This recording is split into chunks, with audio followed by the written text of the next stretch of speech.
Rutgers falls to Minnesota 81-70. A tough game for the Scarlet Knights. I tell you, I put it on here thinking to myself, man, I really hope the Scarlet Knights get this win. Not because I'm rooting against Minnesota. I want Minnesota to win too, because I think both of them have this opportunity to make the NCAA tournament. But I just thought to myself, like, man, the story arc of like Jeremiah Williams coming in, saving the offense, Rutgers being able to do these things. But turns out Pharrel Payne is a load.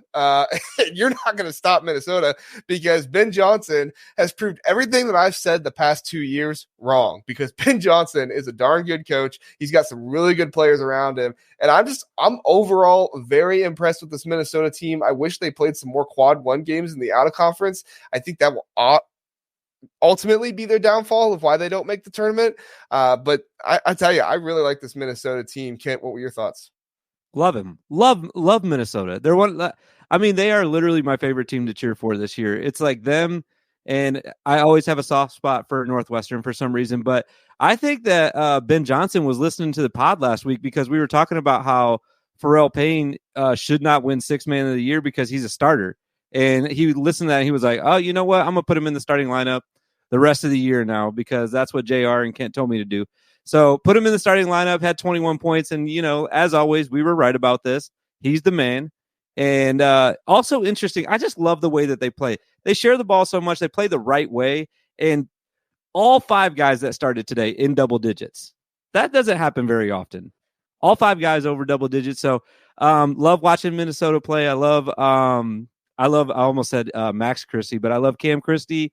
Love Pharrel Payne. Obviously, my guy Parker Fox. Like, they just have like a great team to cheer. They're easy to cheer for. Ben Johnson's easy to cheer for, and kind of the underdog story, like we talked about last week a little bit. Everybody pretty much picked them to finish at least second to last or last in the Big Ten, and they're right there in the mix right now to possibly make the tournament. Man, I really hope they make it. Hope they can finish strong and make it, because I love them. I love them, JR. You know that. I love this Minnesota team, man. Elijah Hawkins is I'm about ready to go buy Elijah Hawkins jersey, dude. This guy, 40 minutes today.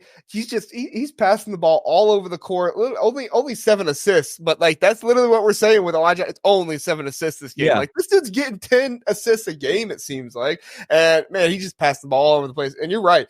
The brand of basketball that they play, it is share the ball. It's none of this crappy NBA ISO ball that Juwan Howard wants to run and Mike Woodson runs. None of that. Like, this is college basketball. This is the way you want to see it played. I love it. I love it. What do you think, Brent? Yeah, I mean, I love the way they play ball, very team oriented. But I will say I hate their court and how elevated it is. Like, it's annoying to look at. That is, like, why is it a stage? Come on, it's a basketball court. But whatever. I guess I can look past that and try to root for them to make the tournament. Not going to be an easy task, like you said, with their non-conference schedule. But that stage is not a easy place for opponents to come and play, as you saw today with Rutgers.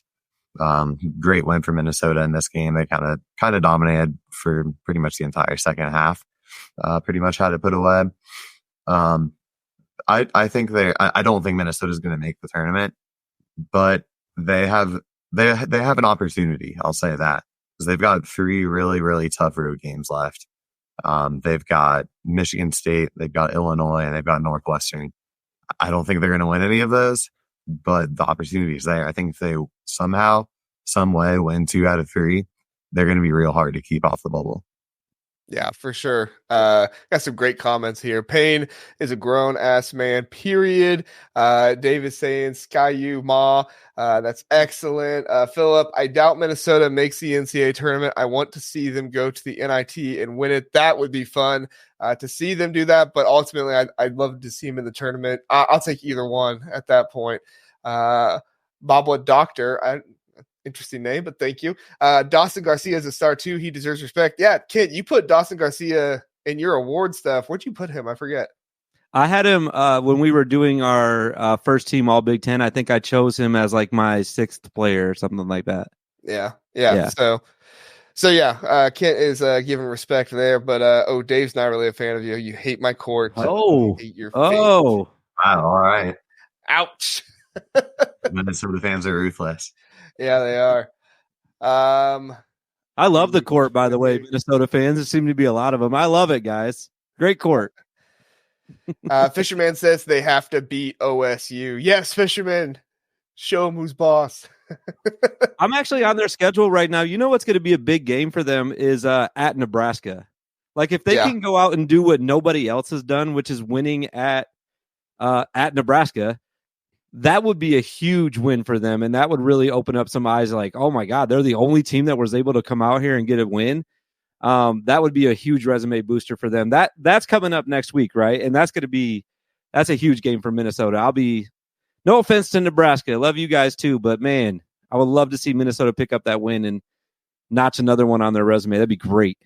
Great. Well, there's so many good story arcs right now. Like, and we can talk about Nebraska. We can talk about Ohio State beating Purdue. Like, we can talk about all these things. But like, I really like. To me, Minnesota is the best story in all of Big Ten basketball right now. What Ben Johnson has been able to do, like I said, the brand of basketball that these guys are playing together. Like, there's just so much about Minnesota that I love right now with watching them play, the story arc that they're creating. That like. And Nebraska's up there with me too. I love what Fred Hoiberg is doing.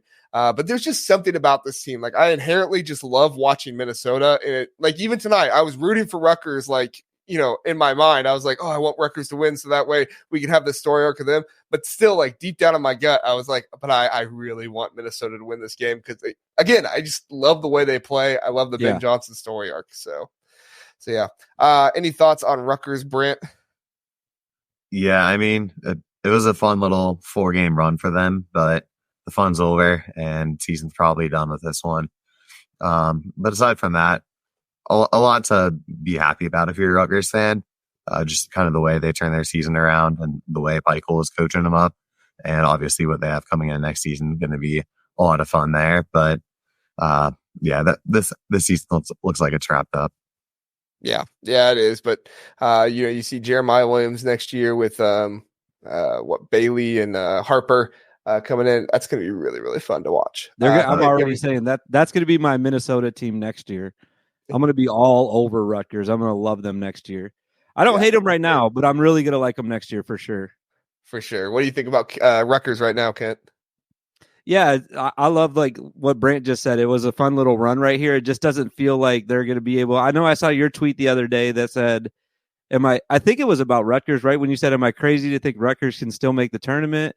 Yeah, that was I tweeted right, that after the episode. Yeah. Yeah. Okay. Yeah. So, and at the time, it made me think about it because I wasn't even really thinking about it yet. And I was like, man, are they actually going to make a little run here and make the big dance? That'd be crazy. But yeah, it feels like after this one, they couldn't have dropped this one, and they're not going to be able to make it. But like Brant said, maybe they're the team. It'd be nice if Minnesota's the team that gets into the big dance and Rutgers is the team that goes and wins the NIT. How about we do that? There we go. Yeah, that would be spread fun. The Big Ten love around. Yes. There we go. Yeah. And like if Elijah Hawkins makes the NCAA tournament, other fans are going to start loving him. Oh yeah. So yeah. Alibaba, friend of the show, thank you. Had you on before. Need to get you guys on again sometime. The big thing for Minnesota is their chance that they can bring everybody back next year. Yes, that is an underrated part. I meant to say that earlier, so I'm glad you did. Yeah, they can bring a lot of these guys back next year and really make a huge difference. Parker Fox is an out of eligibility, right, Kent? He can. There's no way he can come back because that would be his 8th year. Yeah. Oh, shoot. Yeah. So that's a bummer because I'm a big fan of his, but yeah, I think this is his last little. I shouldn't say last little run. Hopefully, it's the last big run for him right here. Yeah. Sonny with a comment here. I think Ben Johnson gets the attention of bigger jobs that might be opening up, if not this year, then next. Yes, but Ben Johnson also alum of Minnesota, so I'm also wondering like how long he sticks around. I hope he sticks around for at least another year or two. But at the end of the day, like. I mean, Minnesota's an underrated school, like really, really large alumni base. Like I think they have a lot of potential for NIL. They just kind of need the right guys in there to do that. And so the recruiting ground, and obviously that's always kind of been their detriment up there, but you can bring guys in. So yeah, Ben Johnson's definitely going to get attention. I hope Minnesota can hang on to him because I love when former players are able to make it work. Typically they don't, which is part of the reason why I love to see him make it work. So, yeah, all right. I'm going to have to disagree with Sonny, at least right now, on Ben Johnson getting attention of bigger jobs. I mean, Minnesota is that they're, I mean, historically middle of the Big Ten, which is not a bad job. And if he's not getting them to the tournament, no bigger team's going to come calling right now. If he keeps going on this trajectory, then maybe like 3-4 years he could be getting calls. But I think he's locked in Minnesota for the next 3, 4, 5 years at least. Yeah, especially this offseason with how many guys could be leaving. But I see what he's saying. I didn't take it as this offseason, but maybe that's what he bigger jobs. Oh, he said if not this year, but next. Okay, I just thought he meant next year. So, but you're right, Sonny. He's gonna be a rising star and do some good things. So. Thanks for listening to the Big Ten Huddle. Please do like and subscribe. We appreciate that. If this was your first time listening, we are the Big Ten Huddle. We cover all things Big Ten football and basketball. We have a long episode every Sunday, Tuesday, and Wednesday night, all at 9 o'clock. So come in, check us out, get in the chat, let us know what you're thinking. We would love to have you join us and learn more about the Big Ten.